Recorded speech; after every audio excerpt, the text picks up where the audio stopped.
Alhamdulillah, semoga kita diberi kesehatan untuk menuntut ilmu pada hari ini ya. Nah, sebelum kita memulai pembelajaran, alangkah baiknya kita berdoa terlebih dahulu agar diberikan kelancaran dan ilmu yang bermanfaat dalam pembelajaran kita pada hari ini. Kepada ketua kelas, mohon dipimpin doanya.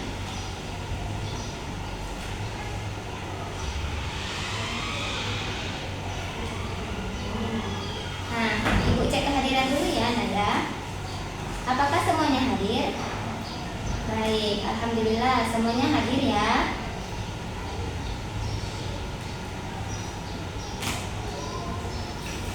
Sebelum kita memulai pembelajaran, alangkah baiknya kita melakukan ice breaking terlebih dahulu agar anak-anak ibu semuanya semangat untuk mengikuti pembelajaran ibu pada hari ini.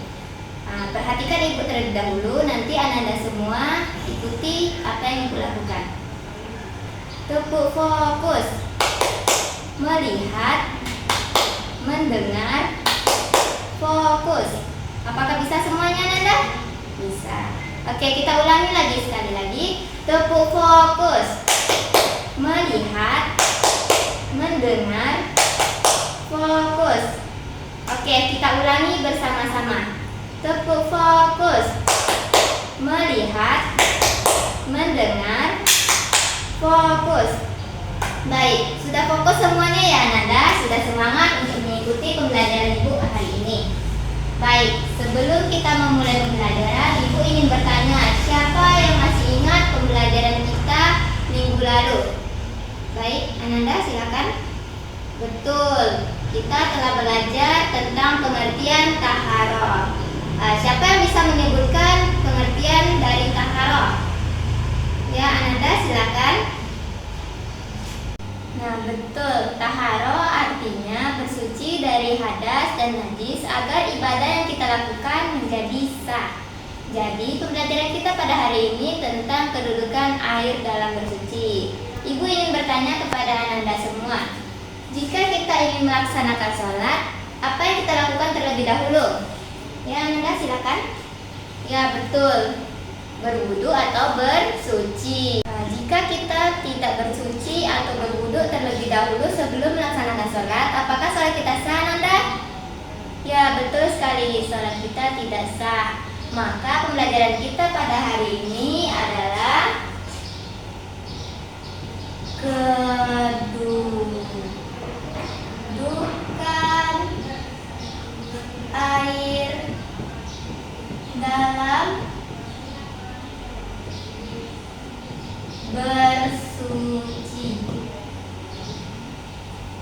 Jadi pembelajaran kita adalah kedudukan air dalam bersuci. Air memiliki kedudukan yang penting dalam bersuci karena air adalah alat utama untuk bersuci. Jadi Ananda, air digunakan untuk apa saja? Ya, betul. Apalagi? Ya, betul. Lagi? Ya, jadi air digunakan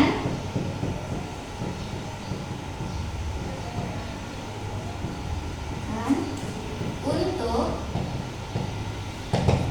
yang pertama berwudu, kedua mandi wajib,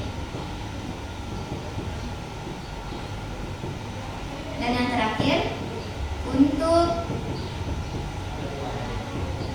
membersihkan najis. Jadi air ini digunakan untuk berwudu, untuk mandi wajib, dan bersuci dari najis. Nah, sebagaimana firman Allah dalam Quran surah Al-Furqan ayat 48 yang artinya, dan kami turunkan dari langit air yang suci. Jadi air ini menjelaskan bahwa Allah telah menurunkan air sebagai alat untuk membersihkan dan mensucikan manusia. Sekarang Ananda semuanya, kita masuk pada pembagian air dalam fikih.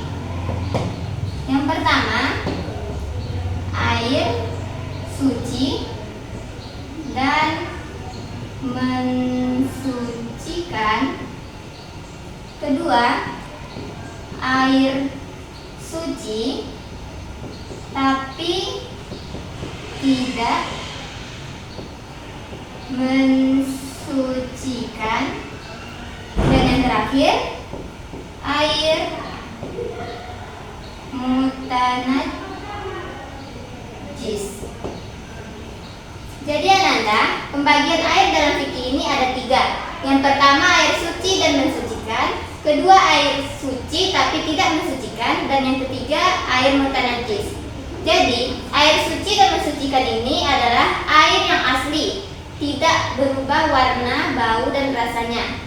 Jadi ada pembagian air suci lagi mensucikan ini. Yang pertama air hujan, air sungai, air sumur, air laut,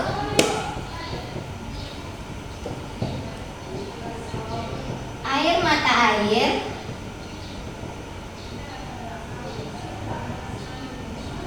air salju, dan air embun.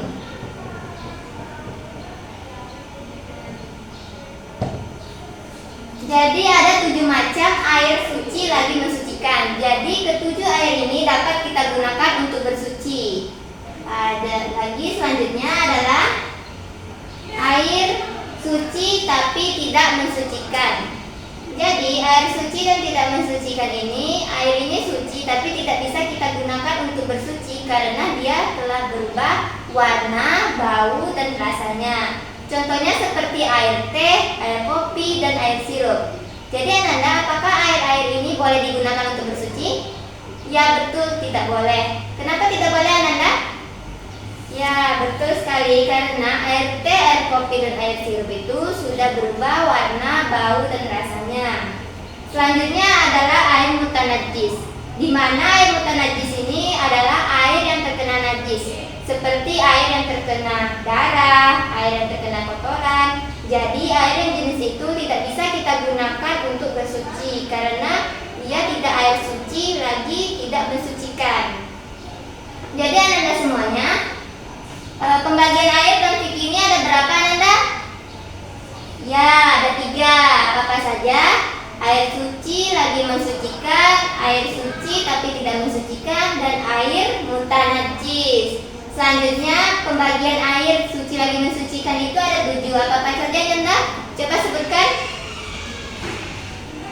Ya betul sekali, air hujan, air sungai, air sumur, air laut, air mata air salju, dan air embun. Selanjutnya air suci tapi tidak mensucikan itu seperti tadi Ananda, air kopi, air sirup. Pokoknya semua air yang telah berubah warna, rasa, dan baunya itu tidak bisa kita gunakan untuk bersuci. Apalagi air najis, mutanajis. Karena air ini telah bercampur dengan najis, maka tidak bisa kita gunakan untuk bersuci. Sebelum kita mengakhiri pembelajaran kita pada hari ini, siapa yang bisa menyimpulkan pembelajaran kita hari ini tentang kedudukan air dalam bersuci? Ya, Ananda silakan simpulkan. Ya, baik, bagus sekali. Apa? Ada lagi yang bisa menyimpulkan? Ya, bagus. Berarti Ananda semua sudah paham ya tentang kedudukan air dalam bersuci. Air apa saja yang digunakan untuk bersuci, pembagian air dalam fikih, dan apa-apa saja yang bisa digunakan dan tidak bisa digunakan. Baik Ananda, Ibu akan memberi Ananda tugas. Sekarang buka buku latihan kalian halaman 12 pada poin bagian A. Tolong dikerjakan itu ya Ananda di buku latihannya. Jadi minggu depan akan dikumpul dan kita bahas bersama-sama. Baik, kita akhiri pembelajaran kita pada hari ini dengan mengucapkan hamdalah. Sekian pembelajaran kita hari ini. Assalamualaikum warahmatullahi wabarakatuh.